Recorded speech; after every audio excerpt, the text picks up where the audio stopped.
Hey guys, before the start of the video, I would just like to say beforehand that there will be spoilers ahead of the Dark Souls series in general. That includes Dark Souls 1, Dark Souls 2, and Dark Souls 3, as well as some of Demon Souls. So if you haven't played any of those, you probably won't know what I'm talking about for half of the video anyway.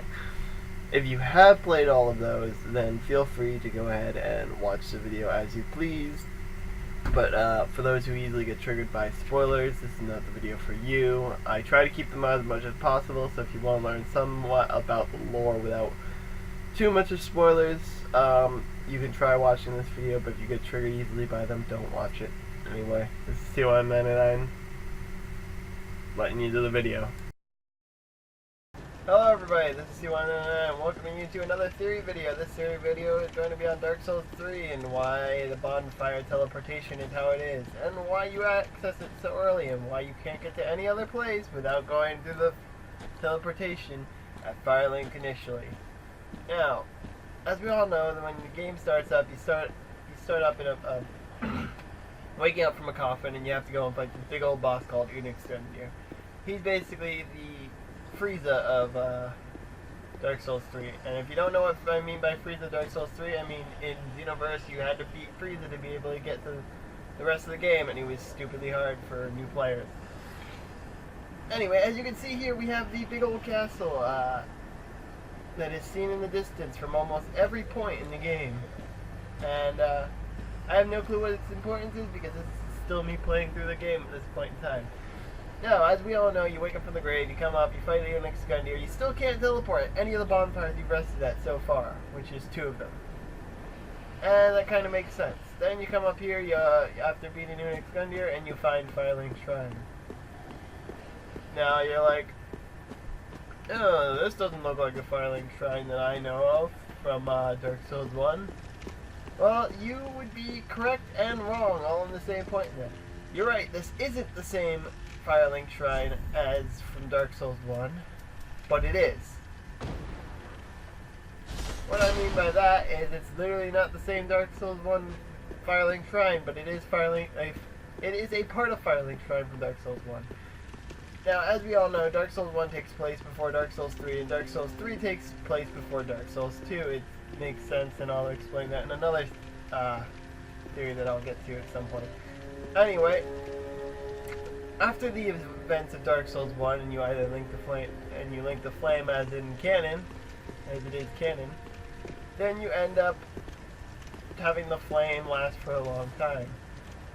The world crumbles around Firelink Shrine, and all that's left of Firelink Shrine, or what we would assume to be Firelink Shrine, is this mess you see here. Now, as you can see, it doesn't look anything like Firelink Shrine, and that's because it isn't exactly Firelink Shrine. Firelink Shrine was somewhere, I'd say about 100 feet, maybe 200 feet above us. And you're, like, probably, actually, no, top of that tower would probably make sense. Anyway, you're probably like, well, what does that mean? Doesn't that still mean it's Firelink Shrine? No, not at all. As a matter of fact, if you have played Dark Souls 1, and spoilers for you who haven't, there's a place underneath Firelink Shrine, which opens up after you ring the first 2 bells to go and explore. This is the place where you place the Lord Vessel, and as we all know, once you place the Lord Vessel in Dark Souls 1, you're allowed to teleport. Now, what if I were to tell you that this Firelink Shrine that you see here is where the Lord Vessel sits, and it has sat since then? Kind of makes you wonder where I'm going with this, right? Yeah. So, Firelink Shrine crumbles over time, and eventually we get left with just a barren little wasteland area like this. They eventually build up some stuff here, which slowly crumbles over time, and all that's left is this decrepit building based around the center of this room, which is the Lord Vessel. The Lord Vessel sits here undisturbed for thousands, maybe tens of thousands of years. And what is left is that bowl there. The bowl that was once the big bowl has worn down to be left with just that. And the flame that was once sitting inside of it has gone out. This is where you, the unkindled, come in. After defeating Unix, who was stabbed with a blade, with a coiled blade, which is used to link bonfires, You use the newfound embers that were found within the corpse of the boss to come and link the flame once again, reactivating the Lord Vessel and allowing teleportation to be available for all those who are unkindled or ashen, as they say. This allows you to teleport throughout the rest of the game, and because of the way that this place was designed, it was designed around the whole teleportation from the Lord Vessel and back. Just like in Dark Souls 1, you couldn't leave from the Lord Vessel without having to teleport. So, what was the only way out? Teleportation. Once you've licked the fire, you're able to teleport around and head back to the proper part of the city. The only place that is unlocked is, ironically, probably the first place in Dark Souls 1 where you were not fireless. Probably one of the first places you could go to. The only other place with a coiled sword that sits within a bowl. This was the way they got to the place where the fire is kept. To be able to return and go to, they had to pray at the Lord Vessel replica to be able to teleport to the Lord Vessel. This was, for a long time, having a small burning ember left inside of it. But once you teleport out from here, the ember goes out, which is why the bowl is empty. And you can no longer teleport back through that bowl. But you can still teleport there, at least for the time.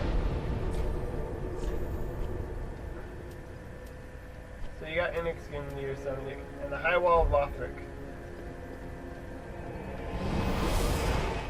Alright, let me just interject during this little loading scene here, which I cut out, or cut longer for a bit. The bowl that I was talking about in the last little bit, it was actually found to be a full replica of or full model of the actual bowl is the Lord Vessel in Dark Souls 1. So that's just a fun fact. You want to see that, go look at Cheesy's channel. He actually has an Out of Boundaries type series where he shows that. So, alright, back to the video. This will probably teleport me to the bonfire itself, if I remember correctly on how this works. Yep, teleports me to the bonfire itself. But when you first teleport here, before you've lit any bonfire, it will teleport you here to this bowl that I'm talking about. It's basically a miniature version of the Lord Vessel, and as a matter of fact looks identical to the Lord Vessel that you sit inside the tree root at the bottom of the hole. It even has a coiled sword, which is sitting on the side. There were probably embers sitting in this thing, still barely burning, as for waiting for the unkindled to return to the world and hunt down the lords. But this is not able to be said for sure, because we never see the embers being burned inside the Lord Vessel replica. But that's what I'm guessing, because it's the first place you can teleport to, which is right about here, I'd say, facing it. If you even notice, this grate seems to have nothing below it. You think that was just a failing in designing the game? No, everything in Dark Souls is very meticulously designed when it comes to the environment you can interact with. This was probably the point in which they stood to teleport to Firelink and back, or what we would now call Firelink Shrine. It kind of makes sense, and at the same time it doesn't make sense. You're probably thinking, why would they have a grate standing here with no hole beneath it? Grates are supposed to have holes beneath it to let water through and whatnot. You'd be right, but what if it was not meant to be a grate like you're thinking? It's just meant to be a point to show where you would teleport. You would stand to teleport or transport. This is my theory. Anyway, there's nothing that really has any really solid evidence other than the fact that there is a miniature Lord Vessel here with a bonfire sword or coiled sword sitting next to it. And you put a coiled sword into what looks like a slightly damaged Lord Vessel buried in the ground in Firelink. plus the fact that Firelink doesn't look anything like Firelink is another indicator that it may be the ruins of something that was before.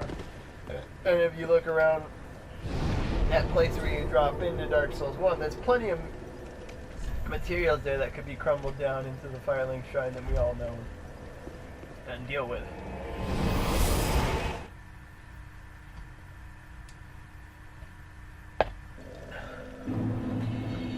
Although the first teleportation factor and needing to light this first bonfire does eliminate the possibility of there being rings that you can get that make your weapon offhand and main hand invisible, it doesn't entirely mean that the rings may not exist in the game, as for they have existed in Dark Souls 1 and Dark Souls 2 through different means. Dark Souls 1 and Dark Souls 2 originally had them, but they seem to be unable to be obtained at all for the longest time. And then when somebody did find out how to obtain it, there was a second ring that was not able to be obtained throughout the game itself. As for the fact that you need to, the first bonfire in Firelink is already lit, regardless. However, if you do play through the game without lighting any other bonfires, you'll always teleport back, or lighting bonfires in general, you always teleport back to the undead bird, which can be a pain in the ass. But it has been done.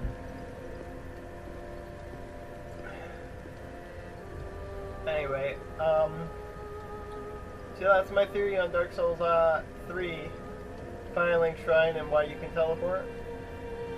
And yeah, as you can see, I'm currently 2 lords into the game, and I'm probably going to go after the 3rd lord soon. Which means the only lord left to find is that motherfucker.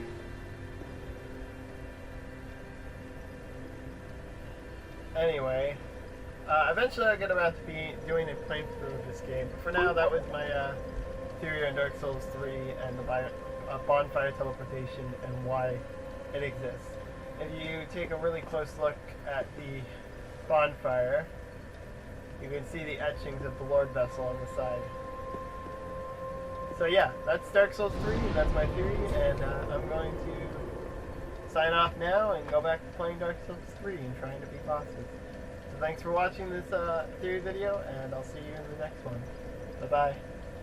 Alright, so yeah, that was my Dark Souls 3 video from when I was still playing through the middle of the game. I'm sorry I didn't get it out sooner when I was actually doing that, but my internet has been terrible and whatnot, and I've finally gotten around to, I've had stuff to do, so I've finally gotten around to editing it. Since that video was created, I have beaten the game, and there is a possibility from what I've played, and no spoilers, that may actually be the original Firelink Shrine area, but the sides around it have worn down even more because it's magically protected by the Lord Vessel, which is in another Firelink Shrine underneath it.